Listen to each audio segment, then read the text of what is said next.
You can bucket great founders into three backgrounds. The most common is that you had kind of a messed up childhood. The second most common would be you're gay. And the third most common would be you were adopted. Look at like a list of the all-time greats. Elon Musk kind of messed up childhood. Jeff Bezos, Steve Jobs adopted. Peter Thiel, Sam Altman, publicly gay. All of these early life experiences end up giving you some desire, some deeper passion to go out and prove yourself. Ready to go?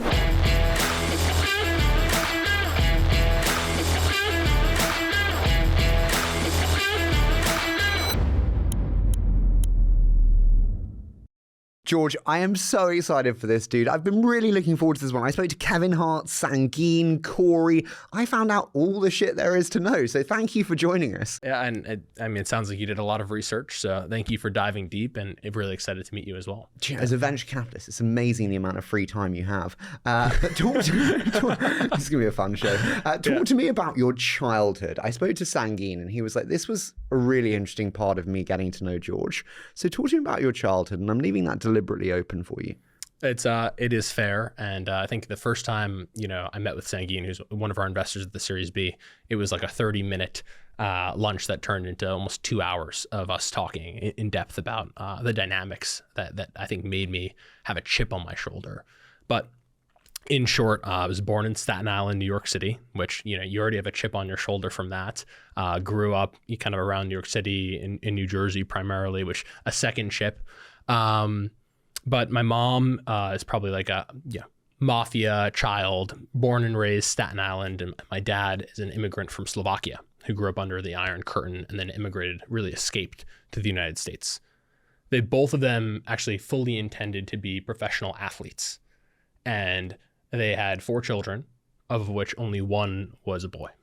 And so you can imagine their dismay when I was chasing butterflies on the soccer pitch, or like falling on my head many times, which I have plenty of stories of me literally like falling over while trying to dribble a basketball. And I think my whole childhood I was really just a math kid, like pretty like not very out there, wasn't really talkative, only really good at math. And my parents barely even knew what Stanford was. So growing up, you kind of have this whole misalignment of who I was and who I wanted to be with who they wanted me to be. And I think that gave me this drive and desire and passion to go out and prove myself in a way that was really tangible. Maybe not only to them, but like hopefully to my own kids one day. Did you have friends? I was very popular. Thank you very much, Harry. Dude, I'm looking at you now, believing that this Cristiano Ronaldo lookalike could be popular. No, I had a lot of friends who were incredibly nerdy. So we went to a public school.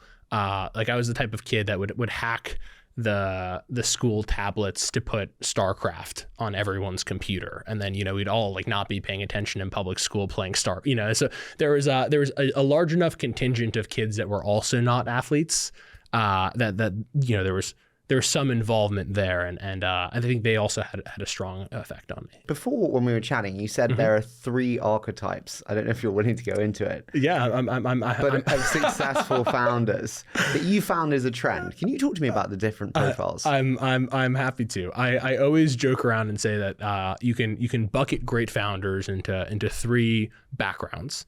I think probably the most common is that you had kind of a messed up childhood. The second most common would be you're gay, and the third most common would be you were adopted. And I think if you can look at like a list of the all-time greats, like Elon Musk kind of messed up childhood, Jeff Bezos, Steve Jobs adopted, Peter Thiel, Sam Altman, publicly gay, and I think that all of these kind of early life experiences end up giving you some desire, some like deeper passion to go out and prove yourself. I actually very much agree with you. I always very much felt like a disappointment. My brother was always, no, I'm being serious. Really? My brother was always incredibly talented and good looking and tall and smart. And I was kind of just pretty average and I was fat. And like my dad didn't really hang out with me. He hung out with my brother. And so I always just felt like a disappointment. What a mistake that was, Papa. What does your brother do now? He works for me upstairs. That's what I'm talking about. There we go. Did you feel like a disappointment? I think the answer is yes. Yeah, I did. I think I felt like actually physically unable to do the things that, I was wanted to do. Or I thought that I was good at things that weren't valued or weren't as important. And, all of my sisters are amazing athletes. They're all like, 6 feet tall, and they're, just incredible, athletes. And I was just not. And so it's kind of like the ugly duckling in many ways. Yeah. I heard that you built lasers, you cold called NASA. Dude, can you talk to me about these kind of very strange but cool early influences in your life and how it shaped you? There's completely separate stories there, but I think how do you cold call NASA? So the story, this is actually a very good story. I wanted to be an astronaut. Like that was my number one goal, and I was hell bent on that. And so by the time I was I think around 15 years old, I was going to high school in New York City, an all scholarship school where the alumni paid for everything. I was kind of tracking academically really strong. And I wanted a NASA internship, and they were offering them to college, undergrads or graduate students. And so obviously I applied and got rejected 5 times. And then there was a snow day in February where, my school was closed. I commuted into the city. I actually showed up in front of their New York City office, the NASA Goddard Institute for Space Studies. And I demanded that they let me in. And the front door security guard was like, kid, get the heck out. Like, what are you doing? You don't have an appointment. Like, I was like, I printed my resume out on the nicest paper. I'm wearing a suit. You've got to let me up. And he kicked me to the curb.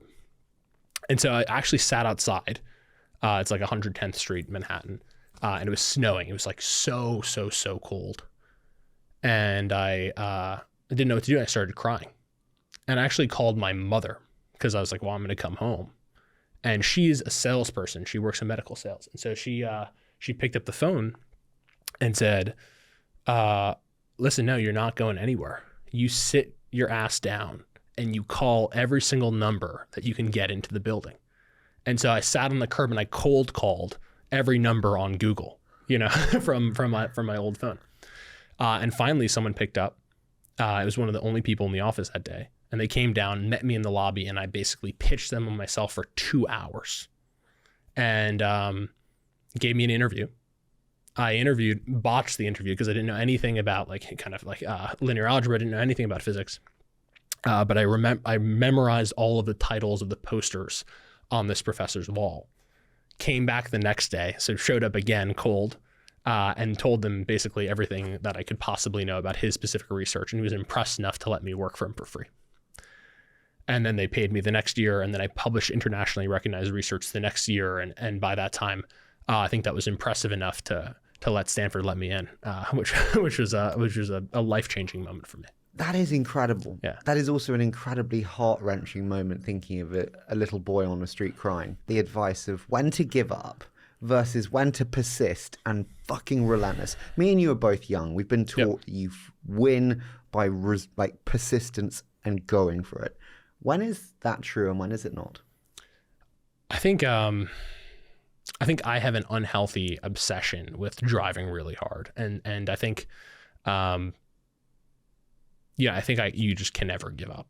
Like, I just don't think that's an option, right? I think you can look at every company ever, and some get to $100 million in revenue in whatever, like some span of time, which their marketing team has hacked, and some end up taking really, really long periods of time.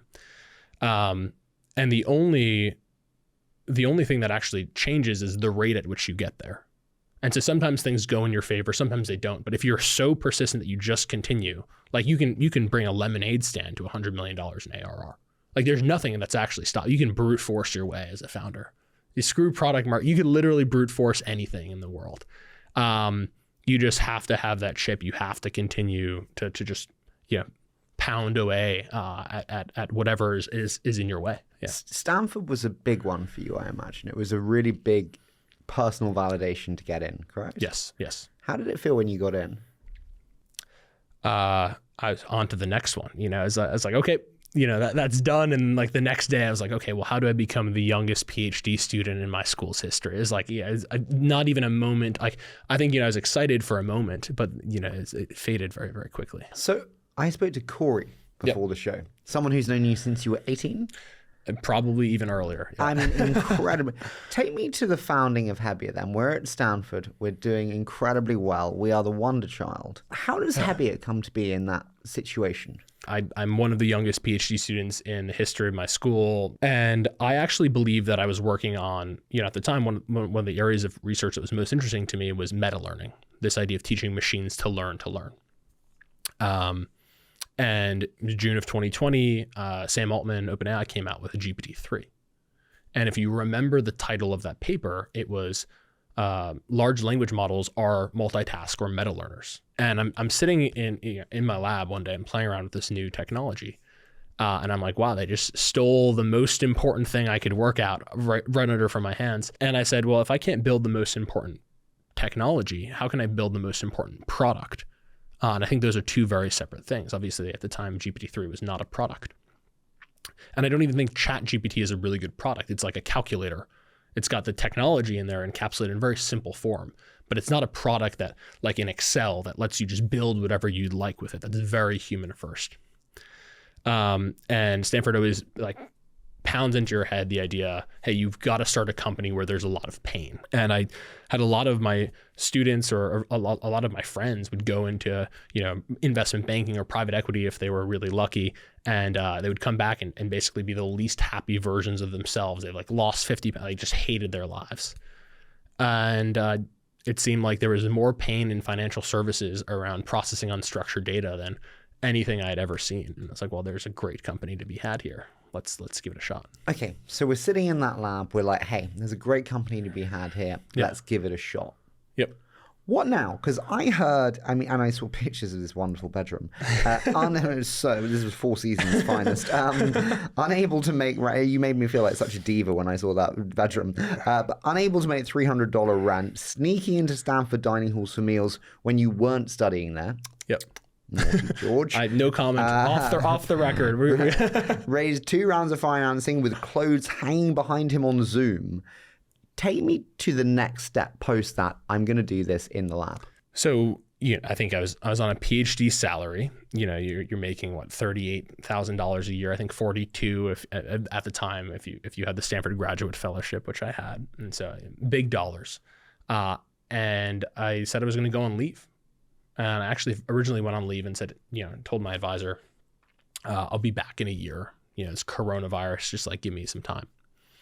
And I didn't have anywhere to go. It was a logical next step. And I wanted to work on this company. So I asked my friends who were renting out a house in East Palo Alto to let me rent a room, the cheapest room they could possibly find. And they were all fully booked, and it was I think over $1,000 of rent. And they said, I think it was actually $500 or $600, not $300, to give my broke self some credit here for not being able to afford the rent. But they said you could rent out the master bedroom closet. And so I brought in a mattress from the dorms, and I had a folding table from I think it was Home Depot nearby. And I would basically rotate whether the mattress was on the floor or the folding table was on the floor. And I just sat there and worked all day, 16, 18 hours a day, go to sleep, wake up, do it again. No weekends. It's just kind of I turned into almost a monk where I was just obsessively building Hebbia. I was training models at the time. So I'd wake up in the middle of the night, check on them, continue to use my GPU because I didn't want to spend any money. Is there a period where more work is not effective? When I think about 16 to 18 hour days in that environment, dude, I'm masochistic to the extreme where it's unhealthy, alcoholic, bulimic, tortured child. I mean, fuck, I'm like Lindsay Lohan Adventure.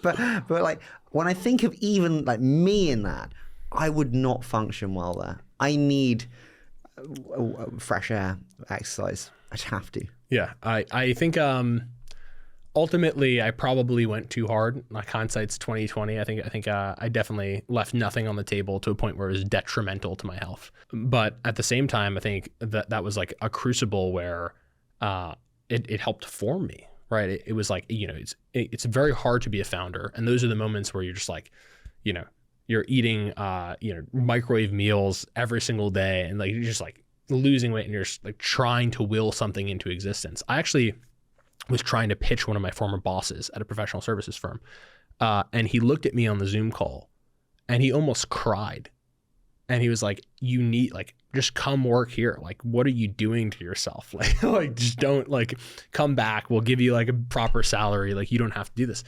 And that was, there's so many low points like that. And I think it, just kept on chewing through it. And yeah, raising money in the closet. I actually got on we raised a pre-seed from Peter Thiel and Floodgate, and then our seed from Mike Volpe at Index. And Mike was like, hey, you have to, we're going to do a partner call just to, as a formality with a few partners just to close it off. And this is Volpe, okay. Yeah. And so Volpe's like, there'll be a few partners on this call. What round is this for? This is for a seed. So it's a follow-on to the pre-seed in like November of I think 2020. And I get on the Zoom call, and I've literally got clothes hanging behind me, and they're like, all of a sudden Mike shows up, and then 4 other partners, and then 80 partners, and like the Zoom screen tessellates with, hundreds of faces. And I'm like horrified at the fact. And Mike's like, look, he's living in a closet. And everyone's like, great founder. And I was so embarrassed. And then I pitched my company. Honestly, hilarious. Yeah. So I just want to unpack that element there, because I said, I can't remember who it was who told me I had to ask, but they said I had to ask about driving to Peter Thiel's house. Well, so I was saying 2 months prior, again, I think I was at Stanford or just about to leave Stanford, and one of my friends had interned at Founders Fund, one of my best friends in the world. And he's like, hey, I hear you're raising financing. You should talk to Peter. And I was like, well, I'm not going to say no to that. And so he introduces me on an email thread with me and Peter, and I'm like, hey, Peter, would love to do a lunch or a dinner. I'm not a morning person. So I was like, Peter, would love to do a lunch or a dinner anytime soon. And Peter was like, I can do a breakfast. And I was like, I really want to do a lunch or a dinner, can we do a brunch? He's like, I'm going to do a breakfast. And so I said, well, that's fine. And he gave me a slot on a Saturday. And so I got in my car.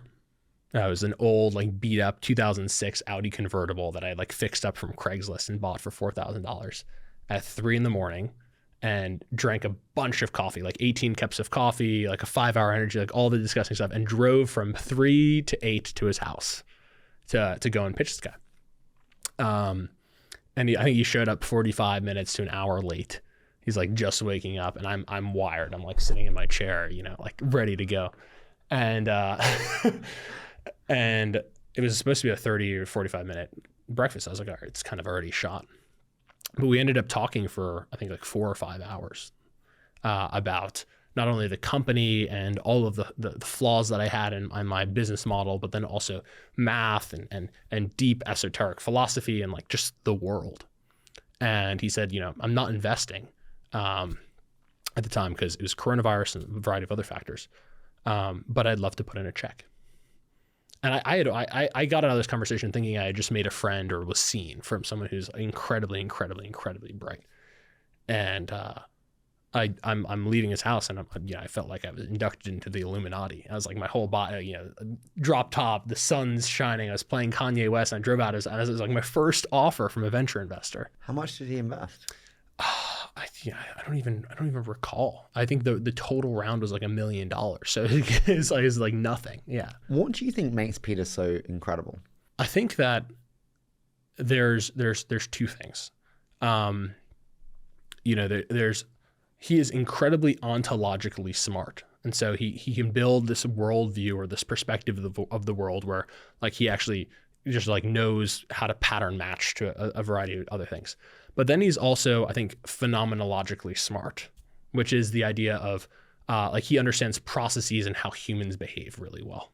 And so he's always thinking hey, ex ante or if I'm looking at, something that's about to unfold, could I have predicted this ahead of time? And he always just asks himself that question. So he's built up a really rich perspective of the fallacies that human society has, and the mimetic behavior that people kind of go out and copy each other with, et cetera. And so we then have money from Peter, and we have the Peter Thiel stamp of approval. Yeah. Does that open every door in the Valley? I think we were in late discussions with a lot of investors, and then everyone else was let's pile on in here. It's some of the best money that you can get.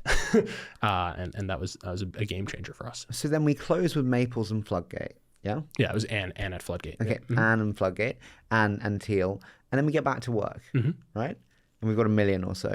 We've got $1 million. And then 2 months later, Mike actually hears about Hebbia from his daughter, who was a Stanford student. And I think had seen the product, was friends. And then Mike actually comes in and is like, hey, this is completely different than Elastic or all these other search technologies that I've seen and invested in. Obviously, he's on the board of Elastic today. So he's like, well, let's just go add some fuel to the fire. How much did he invest in? He, I think, invested like an additional $2 or $2.5 million at the time. So where did the 130 come from? That was years later. This was years later? So this is all in 2020. We end up building a product studio, which is the first to productionize RAG, retrieval augmented generation, also in 2020. We build the first semantic search engine. We actually go out and start. Can you just help us understand what is RAG? RAG is an acronym that stands for retrieval augmented generation. If you look at large language models today, they're really good at maybe thinking if you give it the right context, but they hardly ever have the right context. And so RAG was the first real attempt to give them the data to answer questions correctly. Okay. And so we are building on RAG to start? We were one of the first people to productionize the idea of putting a search engine behind an LLM. So you'd ask a question, and then instead of it just replying from its memory, it would actually go and do a search and then reply with that context. So in an enterprise where you have a lot of offline data, we were really the first people to hook up that offline data to large language models to answer that question. So you're one of the first. Yeah. And we're seeing that now in action, and it's working? That's a bit of a plot twist over here. I actually don't think RAG works at all. So it's one of the most used AI architectures in the world, pioneered at Hebbia in a very meaningful way. I think every enterprise is experimenting with it, but it has a lot of different failures where a lot of the time the questions that people ask these systems aren't ever explicitly in the data. They're never explicitly stated. They're actually about the data. So for example, if you're asking an AI system, is this company a good investment? Which is actually a very common thing that people ask Hebbia over marketing materials. It's never going to say maybe it'll say in a pitch deck, yeah, this company is a great investment as something that the CEO says, or like a recording, et cetera. But what you actually want from that system isn't to search in the data, it's to answer about the data. Hey, what's the customer concentration? What's the strength of the management team? What are X, Y, or Z criteria that are fundamental to our specific investing process? And that's a process. That's not ever explicitly stated. Actually, the marketing materials are often like, a load of crap, and you have to actually distill what's true out of them. And that's what Hebbia does. So it's not actually finding something that exists already. It's taking all the things that exist already and starting to answer questions about that information. Take me to that transition then, because we were building on RAG and we're like, great, we're going to productionize this. And then we move off. Yeah. And you realize that actually it's bullshit and it's not as good. Yes. Take me to that realization. Yeah. So we actually deploy it at some of the largest finance firms in the world. We ended up going from $0 to $1 million of revenue sometime in 2021 or 2022, and raised our Series A also from Index, from Mike at Index, which is $30 million. And we start to see that all these customers, okay, now they know what ChatGPT is, they know what LLMs are. Hebbia has this like really mature enterprise product in the market, and we're by far the first to actually get there. And we just looked at all the queries that people were asking. And the questions that people were asking weren't ever, okay, find me the quote or find me the Command F questions. They were actually more, okay, read all the documents and then tell me all the times they mention AI, or what our exposure to Silicon Valley Bank is during the regional banking crisis. And so all of these questions, it was actually almost 90% of the questions that people were asking these systems weren't answerable by search through the documents, but rather they had to be work done on top of the documents and then answered. My question is like, what the fuck happens to the rest of the landscape if you're like, no, RAG is not actually the right approach, and they're all loving RAG? Mm-hmm. Couldn't be hotter right now. I don't think they're loving RAG. You don't think they are? I don't think they're loving RAG, no. What makes you say that? I think like 90% of enterprise AI right now is almost like this vaporware. Hey, we swear it works. Like, look at this amazing demo where we ask, what does the CEO say about the investment? And then the minute that they actually go to, try to use it in a real world example, completely just fails. And so I actually think that the majority of AI usage, a lot of these usage statistics are all kind of One of my favorite phrases is fugazi. And one of the things that Hebbia really tries to put forth in the market is to say, hey, change will take time, but we have a system that is actually starting to drive real measurable value over very specific defined use cases. And our tagline is always, hey, stop experimenting with AI, which everyone's experimenting. They're all really excited about it. Start driving value, like getting value out of it. To what extent is this RPA versus agentic? I think that I actually am not a big believer in RPA. I think RPA is almost not an AI application in the new sense of AI. It's like AI in the old 10 years ago sense of AI, where RPA is effectively like very simple computation. But some of the things that people are asking Hebbia are over 800-page credit agreements or 230-page, SIMs, confidential information memorandums, this marketing material, where they're not actually asking for things that like copying numbers. They're saying, hey, tell me what are inconsistencies in this document. Tell me where there's an event of default that we can trigger. And like there's almost this like open-endedness or this new level of computation that people can do. I think Daniel Dines, who we had on the show, it comes out on Wednesday, but he said it very well. He said, like, listen, RPA is low-skilled, low-level cognitive processes, and agents is high-skilled, ambiguous decisions. Yes. I think that's a nice phrasing. I think it's incredibly clear. Yeah, and I think that we very much are capturing the agent, the high level. Ambiguous decision making and trying to trace it all the way down back to individual citations or individual characters that led the model to that decision. I thought about actually Satya's statement the other day that he made, which is the notion that business apps exist. The notion that business apps that exist today will all just collapse into agents. Do you agree with that? And will apps just be the predecessor to agents? I actually don't agree with that at all. Huh. I think he's completely wrong. I think it depends on how you define a business app. But I actually think that if the new business apps are platforms, you'll actually start to see those platforms really take hold. Like Hebbia is a platform. It lets you build whatever agent that you'd like. And so here's a bit of a mindfuck. When building Hebbia or when building all of these foundational primitives for how people use AI over the last 4.5 years, Hebbia has always asked ourselves, what are the apps that AGI would want to use? Or what are the apps that agents would want to use themselves? I.e., what are the tools, because these AI applications are really good at using tools, that we could build that would assist LLMs or these really smart foundation models, whatever they are in the future, to get to an answer more quickly. And it's quite interesting, Hebbia Matrix orchestrates lots of smaller LLM calls. It's actually scaling at inference, i.e. it's running massive amounts of compute at the orchestration layer.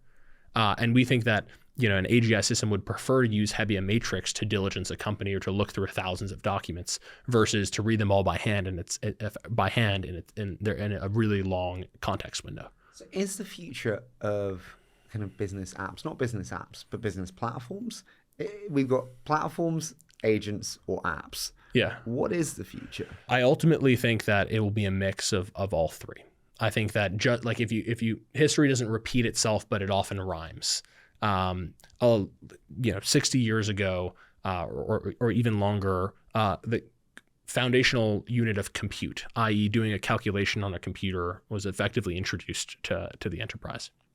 And there were plenty of people that were tallying things or bookkeeping in actual books, and their jobs changed. And there were apps for bookkeeping, and then there were platforms like Excel that let people build better apps for bookkeeping, and then Excel was unraveled again into better apps for bookkeeping. And I think that there's opportunity not only in verticals, but there's also opportunity in the entire industry in terms of building platforms, in terms of building core primitives, in terms of even building new types of quote unquote agent employees. And I think that opportunity is the exact same size. If there was $100 trillion of value that was created in the stock market from the introduction of the computer or the fundamental unit of compute, I actually think $100 trillion of value will be created in the next 60 years from the introduction of inference or of AI compute. Which is, will that be additional value, or will that be value that denigrates from the existing value of alternatives? I believe it will be additional value. and maybe I'm too techno optimist, but I actually think the S&P 500 is completely $100 trillion of additional. Yeah. I can't quite get my head around that. Like, being blunt. Yeah. How does that even exist? Like, adding in $100 trillion of value, is that just because we will see GDP and productivity grow so much that takes place? I ultimately genuinely believe that more than 50% of the GDP will be contributed by what you can call agentic applications in the next few decades. Yeah. I actually think it'll happen faster than the next few decades. Do you? Yes. Because again, Daniel hot take, yeah. Daniel on the show was like, listen, Put me up against Daniel. Yeah. What he's do you my say? neighbor, so he's literally next door. So we can arrange that. He's my gym buddy. He's the one who taught me guns. But he said that we consistently underestimate how long it takes for enterprises to adopt new technologies, to get comfortable with data security, to get comfortable with processes. Is that right? Or do you think actually we are past a tipping point? It's a good point if you're cutting cost, which I think Daniel and UiPath are one of the best examples of using AI to make companies more efficient. But like if you look at finance and how fast Excel went to 90% market penetration in finance, 1985 to 1986, literally 18 months to 24 months, Excel took over all of finance. Everyone switched from using a calculator, the E1250, to using Excel. And if you look at how fast finance actually ended up, using credit card data to value public companies ahead of their earnings, that was again a 2-year period more recently. And so finance is the slowest moving, most lethargic, Leviathan. It's the worst possible customer base to go after unless you're providing outsized alpha or real value, in which case the minute that there's something real, finance moves faster than any other industry. And so I'm actually making a bit of a bet by going into finance and starting to go out and try to get to my own. You know what I worry about? I worry that we lose the education process. And what I mean by that is like a lot of like GPs or managing partners, or you name the title in a senior firm, they've been through the shit of analyzing companies, staying late, understanding what makes a great business, all of these things. Yeah. And then we'll just say, well, don't worry about that shit. Hebbia will do it.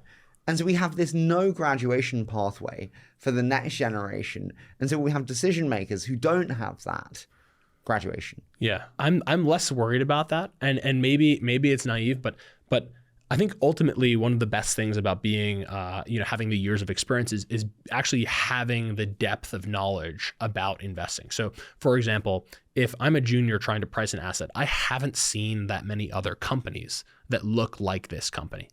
And so I might say, hey, I think it should be priced at X, Y, or Z. And then someone in the IC meeting will be like, hey, no, I've seen 20 other companies in my 40 years of career that look exactly like this, and they all went nowhere. And I'm leaning on my prior experience. With Hebbia, now juniors who are really smart themselves can say, okay, you might have remembered 20 deals, but I'm looking through every deal in our company's history in a giant matrix that anyone has ever seen. And I actually can tell you quantifiably that when a company is performing here, it's 90th percentile across all this investing criteria, we should actually pay 90% premium to market. And I'm actually using more deals than you've ever seen because I know your name is on this many IC memos. And that type of structured thinking, or that type of additional information that you can now give juniors in their career, I actually think makes it allows them to be better investors. I don't think that takes away. Do you really think it will be a tool for usage, not a tool for replacement? I genuinely believe it makes humans better. I genuinely believe. In 5 years' time, do you not think that is a different story? I think that it will change the way that people do work, but I genuinely believe that it'll actually increase the AUM of the firms that use it. I think it will actually drive more employment. I think there will be some jobs that change. Hey, there's no more bookkeepers that do tabulations in spreadsheets on 2 sheets of paper. What changes most and what stays the same? The cognitive tasks that are lower in cognition, i.e. like more back office, kind of middle office, maybe even some of the more junior front office tasks, I think we'll start to move into, okay, how can we manage AI juniors rather than actually do this ourselves by hand.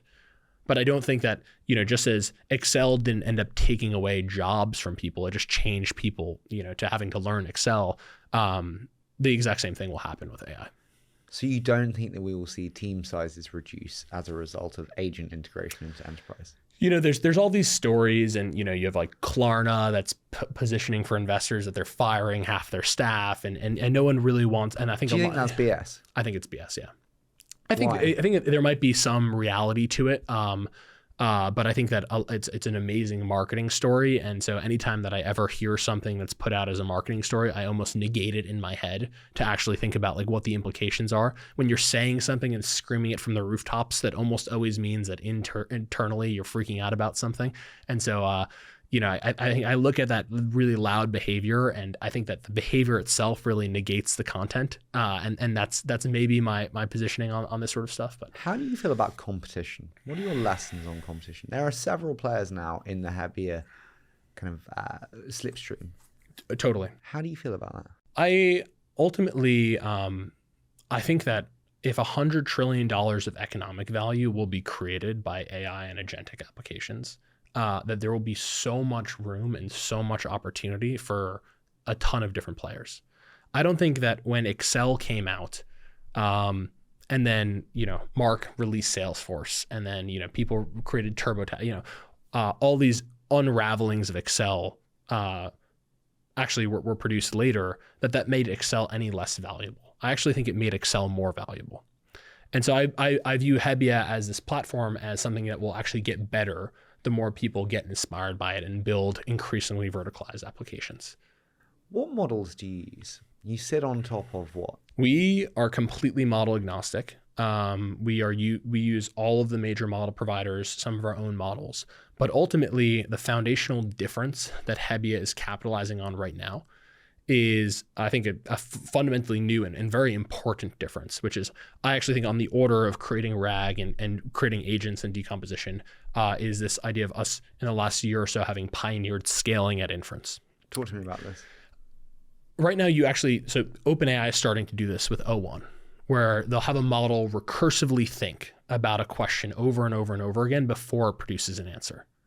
And so instead of training a larger model, they're using effectively a similarly sized model and just telling it to run multiple cycles, or i.e. compute more before answering.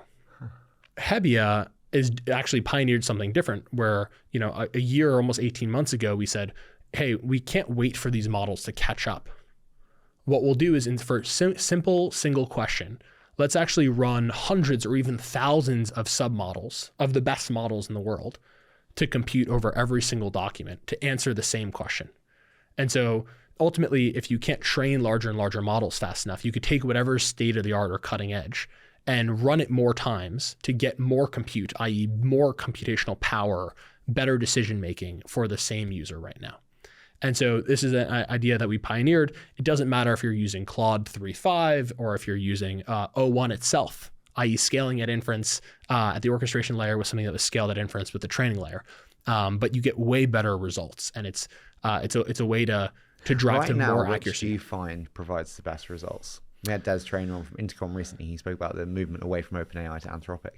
We've seen that for certain types of documents, like the dense legalese or even more colloquial documents, Anthropic works better. But for other types of documents, like O1 or OpenAI 4.0 works better. And it's always trade-offs between accuracy and speed and all kinds of things. Actually, a lot of the time when we're decomposing a task, we'll use mixes of OpenAI, Anthropic, even Gemini. Got you. Yeah. Do you think we live in a world moving forwards of many models that are specialized in different things? As you said, some do legal, some do whatever we want to talk about. And that's the world we live in? Or there's generalist monolith models which really kind of own the whole stack? There's a story. This makes me think of the story of Bloomberg, which has the best financial services training set of all time. And they trained a GPT 3.5 class model. It was called like Bloomberg GPT, and they released an archive paper, and everyone on LinkedIn was like, wow, Bloomberg is, cutting edge, and they're going to steal finance AI. Why did they not? They did have they've got the best data in finance. Well, what the fuck? So then GPT-4 was released, I think like a few weeks later. I don't know exactly the right timeline, but it just destroyed Bloomberg GPT at every single finance task. And so you saw the idea of post training or kind of like this refined verticalized model creation just always would lose to scaling laws. And maybe we're at the end of scaling laws at training. But I actually think, Hebbia and now OpenAI and a variety of other companies are starting to pioneer the idea of scaling laws at inference. And I actually think that it will, like, nothing that other players can do to fine tune models will ever catch up. I need to break that down. Sorry. Yeah. So everyone's like, "Oh, are we at the end of scaling laws? Oh, are we?" Reid Benioff and Daniel Dines are like, "Yes, we are. Yes, we are at the upper end of LLM." Reid Hoffman is like, "No, there's so much more room to run." Can you just break down for me the difference between scaling laws at inference and scaling laws at training? Yeah, I think it's a bit of a marketing distinction, right? But ultimately, the idea is that the way that we got here over the last 5-7 years of training models has been, let's build a bigger and bigger model, and let's give it more and more data, more and more clean data. And then maybe we'll do some RLHF or some reinforcement training to fine tune it after pre-training. And that worked great to get us here, but we're running up against the amount of good data that exists in the world.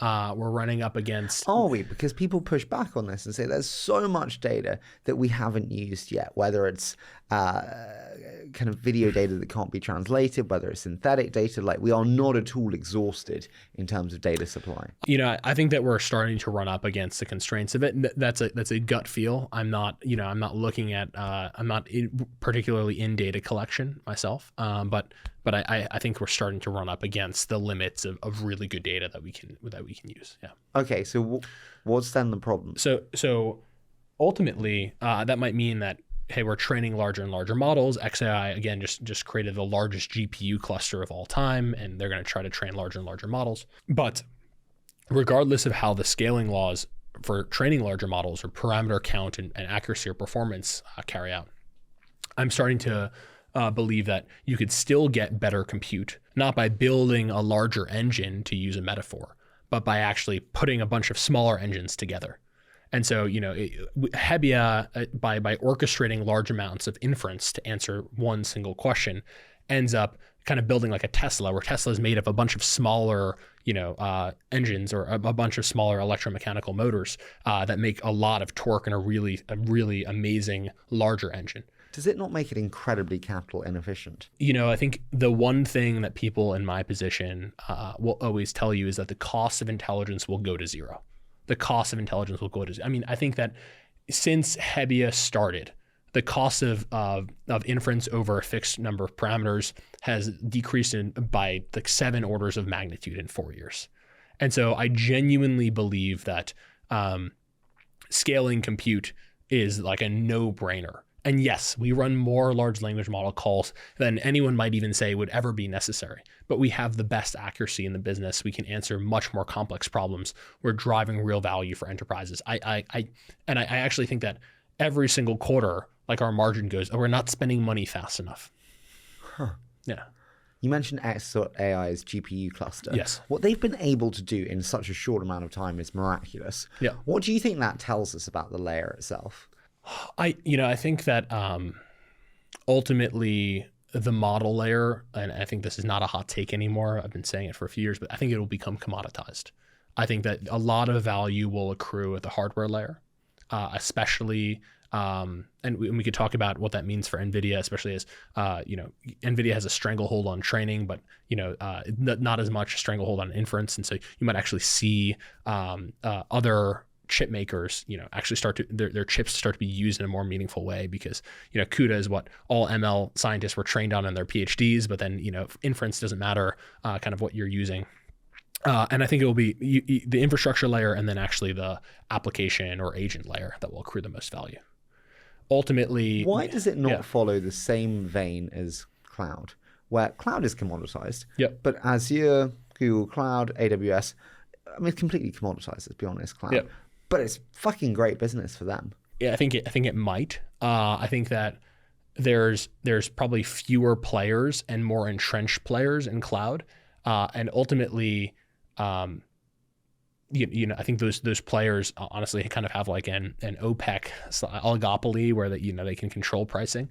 But cloud probably has it could end up following cloud. I just think that ultimately cloud is actually more complex than training larger and larger models. Do you think the cloud providers are basically using models as a loss leader happily to build stronger moats in their cloud businesses? And you see this with Anthropic and Amazon. You see this with Microsoft and OpenAI. Absolutely. I think absolutely. Like whoever has the best models will continue to attract the right amount of investment. I think that the different thing about clouds too, though, is that the cost of switching is much higher. So to refine my earlier point, right? Like I can switch models readily. Like I think there's even entire businesses now. There will be an entire industry of being able to switch models from OpenAI to Anthropic when OpenAI goes down. But to switch clouds is like for any substantially sized startup, like a $10 million to $20 million investment just to switch. It's almost always never worth it. It's much, much, much stickier. Whereas here, it's a very simple API key. It's very simple to switch models.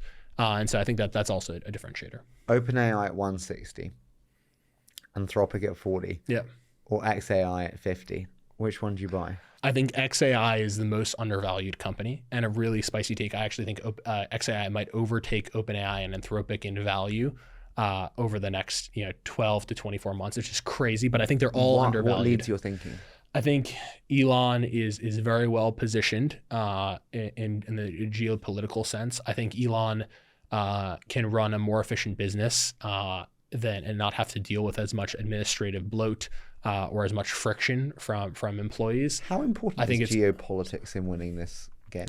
I think geopolitics is actually very important. I think that governments will be some of the largest users of AI, especially with some of the recent things that the new administration in the United States has been talking about with increasing government efficiency.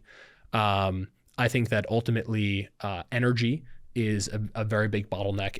It's a very common thing in Silicon Valley to talk about, hey, we need nuclear reactors to flatten the duck curve so that we can continue to drive to larger and larger kind of data centers, et cetera, et cetera, et cetera. And those are ultimately geopolitical resources. And so I think all of these things end up being very important. And then Elon's just operationally so talented, right? So I think that ultimately if this becomes commoditized and whoever can really operationalize model creation and serving models the fastest, I think we might start to win. So you think XAI and you would invest in them? I would if I had the opportunity, but ultimately I think all of them are undervalued. I genuinely believe all AI companies and the S&P 500 are all undervalued, which is a very hot take. But again, if we're about to create $100 trillion of value, I think this is a real tangible technological shift. It's a massive unlock on the order of what computing did for the entire economy over the last 60 to 80 years. I think this will do for the next 60 to 80 years. I think all these companies are massively undervalued, including the non-AI companies. Unpack the last bit, including the non-AI companies. I genuinely believe that computers made legacy businesses better if you use them correctly. And so it's a massive disrupting force. But if you can ride the wave of change, I think that AI agents and this new fundamental paradigm is a massive unlock for do you think there is a slight difference? Everyone talks about kind of the different technological transitions. When you look at the agricultural transition or the kind of agricultural dependency on human labor and movement to machinery, computers and workforces, these were at least 10-year transitionary periods. At least. This is like, hey, we use AI tools now because we just bought them today. The transition period is instant. Yes, much faster. Mm-hmm. Does that not change the enterprise value accumulation and whether they're good or bad for businesses? Because it's like instantly your business will die if you don't have it or not. I actually always liken technological revolutions to what Hebbia is doing right now, where people invented or we discovered the technology of fire, and then someone invented the torch. I don't know how many years later, or we invented the engine, and then someone invented the car or the wheel, and then the chariot. And so this idea of encapsulating and building a useful product on top of a technology change is actually the thing that takes more time. And I think that Hebbia has built, if Excel was that product for compute, I actually think Hebbia has built that product for AI. And I think that when you have a good product, that transition will be very, very, very quick. Right now, we have these chatbots or these surface level search engines that give you facetious surface level value. Yeah, it'll help your kid cheat on their homework. But to drive to whether or not something's a good investment is a much more rich problem. Yeah. Is chat the right interface for many of these applications? I ultimately do not think so. I think that chat was always a useful feature. It's a useful interface. But again, it's like a single cell in Excel. It's like asking if the TI-84 was the right interface for computers or the terminal was the right interface for computers. We have not even started to explore the opportunities for interfaces. I actually think What do you think they are? Well, I think that Hebbia is the Bell Labs, and I conceive of ourselves as the Bell Labs of defining AI interfaces. Right. I think that, RAG was one of them. This idea you could find things in the data really fast. Decomposition in agents are another. This idea of scaling at inference with our matrix product is another. I think that you can look at a lot of the other things where agents are controlling 4 screens at once, and you're actually looking at someone use a computer, or computer use where AI models are moving cursors are others. I think almost all of them have ultimately, if agents are efficient, does interface not become irrelevant? I actually think that the better agents are, the more work that they do, the more important it will be that they are easily understood by humans. The idea would be, okay, let's say we have a bunch of employees, 10,000 employees or 10,000 AI agents dropped at a company. They're all experts at doing something. That ends up not becoming a problem of giving them the right tasks, but actually it becomes a management problem, right? There's this whole infrastructure, orchestration layer, the thing I always come back to, of making these things work together. And that's actually going to be a challenge. And that's going to require a very human first, ultimately a product. And that's what we're trying to build. Do you think Elon will be successful with Doge? I think it will be his greatest challenge. I think there's a lot of self-reinforcing, self-protecting mechanisms in the largest organization in the world, which is kind of the U.S. government by spend, by head. It's just this massive, unruly organization. It's not going to be as simple as Twitter. Are you more excited in a post-Trump? The thing that I care most about in the world is that we as an industry have very clear guardrails that we can follow and understand to build the best possible tools to get our tools out to the economy, to make sure that everyone transitions in the best possible way. So I'm ultimately, regardless. But does your business not thrive on a better financial system? And we're seeing now a financial system in the US from afar that would seem to be thriving. Objectively, it would appear that Trump is good for business. I won't make a comment here. I think that there's a lot. You know what's funny? I went very viral before the election because I said it's so interesting. There's 99% of CEOs come on the show and they either shut up or they say they vote for Kamala. And then it ends. And they're like, by the way, I'm so Trump. I am so Trump. And I'm just like, it's totally cool. But it's fascinating. Yeah, for sure. So I totally understand and not answering. Yeah. You are not alone. It's okay. But the one question I want to ask, you mentioned NVIDIA before. Sure. That's a really big question around their ability to sustain that monopoly. You've seen Google, you've seen Meta, you've seen Amazon all want to move into the chip layer. Yep. How do you think about NVIDIA's ability to sustain their pretty unwavering monopoly so far? So NVIDIA has, I think that the best moats aren't technological moats. They're not data moats. They're actually people moats. People and networks have the most friction to change. And one of the things that NVIDIA does best is the fact that they made this early bet on machine learning, and they created CUDA, which is the way that, as I mentioned before, almost everyone learns how to train models. Like they learn how to interface with NVIDIA chips for training. And as you're starting to see, maybe that prediction that I made earlier, the shift away from training to inference as a fundamental, like almost macro shift in how people deploy AI, I actually think that will destabilize slightly the dominance of NVIDIA chips. You can start to actually use AMD chips or even custom architectures, which all the major model providers are also currently exploring to do inference. So you have your academics and your researchers, training large models on NVIDIA chips, but the minute they deploy them, they can deploy them on cheaper infrastructure. And that actually, I think it will be a big change. So I'm actually still bullish on NVIDIA, but I'm even more bullish on other chip makers and custom ASICs to do inference, because I think there will be a larger shift to inference moving forward. Is that other chip maker paradigm existing incumbents, Google, Meta, Amazon, you name it, or is it a new generation Cerebrus style? I think it'll probably be large tech providers and AMD. I don't know about Intel, right? but I would probably bet on them.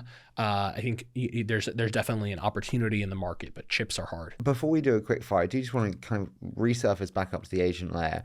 For sure. Are we out of the experimental budget phase? I think that 90% of the market is still in experimental budget phase, but we're starting to see early promises of actual value. And my entire business is focused on just those repeatable use cases. Everyone thinks they're a master of agents and agentic workflows. What do they think they know that they actually don't know? I think they believe that they know how to, I think ultimately the people in the enterprise that are most excited about AI and positioning it so strongly are CTOs and information technology people. And maybe the thing that Hebbia has always said is that, the CTO or the IT folks are actually the people that know the least about the business. The people that actually understand how to use AI in a business context are those that are closest to the business. And so, I think we're jumping the gun a little bit with the CTOs trying to build the CRM before it's been invented. And, you actually need business people to build the CRM in Excel first in kind of that order of operations. And so there's a lot of unbundling of AI applications or CTOs trying to go out and build, a very specific vertical application. But I actually think that building this platform like Hebbia Matrix is the thing that will unlock users' ability to discover what they can use AI agents for. What will be the pricing mechanism for the future of agents? It's a good question. I think there's 4 canonical prices. There's consumption-based pricing. There's per seat pricing. There's hey, rent a salary, so pay a salary for an employee, which seems a little bit ridiculous, but will be less so. And then maybe there's flat pricing. And I think it ultimately depends on how you're driving value. Because Hebbia is building human-centric AI, the human layer to how you orchestrate an AI agent staff, that scaling at inference. We do per seat because it's ultimately always back to the human. But I think you'll see all of these new business models and pricing mechanisms. Do you do per seat because it's back to the human, or just because it's what they know as a buying mechanism? I actually think that we are human first. We're business user first. To the point where CTOs like to pay for consumption or API, et cetera, and business users like to pay per seat because it's how they map back to value. But also we want to incentivize change. Tech is not the hard part of all of this. It's hard, but the hardest part of AI change management, no matter what company you are people, and actually getting people to use the software. And I think that when you charge for consumption or API pricing, you're disincentivizing the change. You're saying, okay, well, I'm going to penalize you in a monetary way for every time you use an AI application. What the heck? Versus here's a per seat fee. It might be expensive, but use it more. You could run more LLM calls on Hebbia effectively for free than any other platform if you actually are driving real change. And that's what I love to see. Are you ready for a spicy round?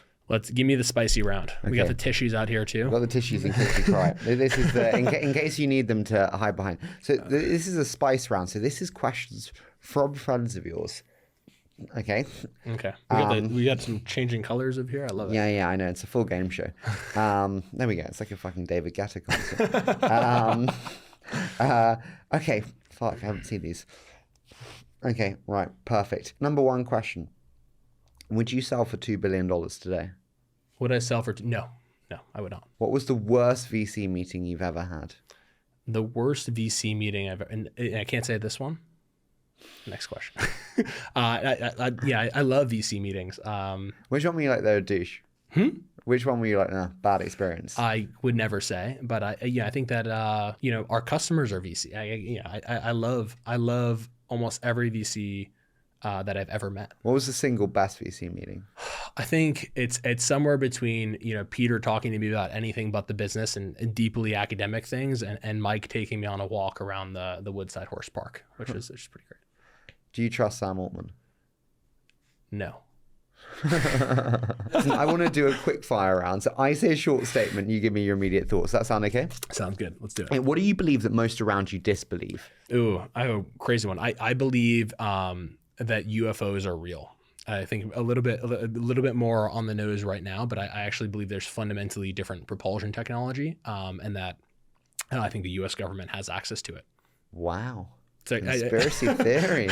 I have a lot of spicy takes as a specialist. Bring that out. Yeah, what trait are you slightly ashamed of but has contributed to your success? I don't think I'm ashamed of it per se, but one thing that I always hid was the fact that I'm deeply religious. In an industry that's like very atheistic or agnostic, it was like something that was very personal to me. And I think it's been massively contributing to. How has it contributed? I think that ultimately, when you're doing hard things, or when you're chewing the glass, or working all like those really late hours, believing in something larger than yourself, or believing in what you do as a vocation, or something that's deeply purposeful and deeply meaningful, is actually like it's additional fuel. It helps you in a way that is I think good for the soul. It really charges you up. And do you pray? I do. I pray for an hour every morning, believe it or not. What? Yeah. I wake up, I sit on a meditation cushion, and I used to meditate. I think meditation is also great, but praying and then putting something out into the universe, or actually having a dialogue with whatever you believe, I actually think is even more powerful. It's almost. Do you talk out loud? I live by myself sometimes, but sometimes it's all in my head. Yeah. Wow. Yeah, I think it's incredibly good for the human mind. I think it's almost an antivirus for the human mind. And for an hour. For an hour, yeah. Yeah. People meditate. Well, why is it so weird to pray? I think it's I don't know what I would say. When you dive into the human psyche and you're not looking at your phone, and a lot of the time it's also a really great channel to think. I think a lot of the best ideas that I've had at Hebbia have come from moments of silence. Yeah. Oh my God. I get up at like 8:20. My first meeting's at 8:30. There's like an espresso ready for me. I'm like, oh fuck, where are my shorts? Oh God, Mum texted. Jesus. Anyway, I'm here. I'm alive. Hi. No. So we have different morning routines. What's the gym routine? You're a fit dude. I try to work out every day. I actually end up, I think, mostly channeling the startup pressures and anger and anxiety into heavier and heavier things, and lifting heavier and heavier things. So it's nothing that's like in particular. Is Silicon Valley back as the center of all things? Hebbia, I think there was a podcast that actually recently came out where everyone's like, if you're going to build an AI company, you've got to build it in Silicon Valley. But there is one company in New York that is doing a really amazing thing. That company is Hebbia, and it seems like they're actually doing something interesting. And I do think we are the exception rather than the rule, unfortunately. So I'm a big believer in Silicon Valley. Why? Why are you the exception? I think that we are a Silicon Valley company, like in terms of our style of work, in terms of how hard we work, in terms of how we actually kind of pursue new technology and invest in technology at our core. And we started in Silicon Valley, and we have almost only Silicon Valley investors. What have you changed your mind on in the last 12 months?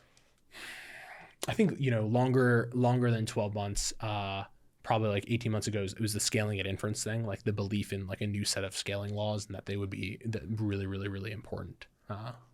ServiceNow, yeah, Salesforce, or UiPath.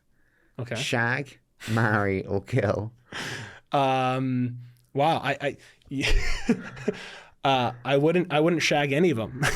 I don't think that traditional shag is like short-term excitement. Oh, I mean, I don't think that. In case you needed the context. I know exactly. I know exactly what you're getting at here. I don't know. I really, I'd probably kill them all. I I don't think that traditional enterprise B2B applications are sexy. Like we're an enterprise AI company. Are you a buyer of Salesforce? We are. But everyone says Salesforce is fucked in this next generation. You think they are or not? I think that ultimately, I don't think they are. I think that Salesforce like has built again like a very, very, very sticky network effect with people, and people are the shifting function at the end of the day. It's not a technology problem. I mean, Claude can build a Salesforce. I think Klarna again had another Fugazi story about building like going off Salesforce.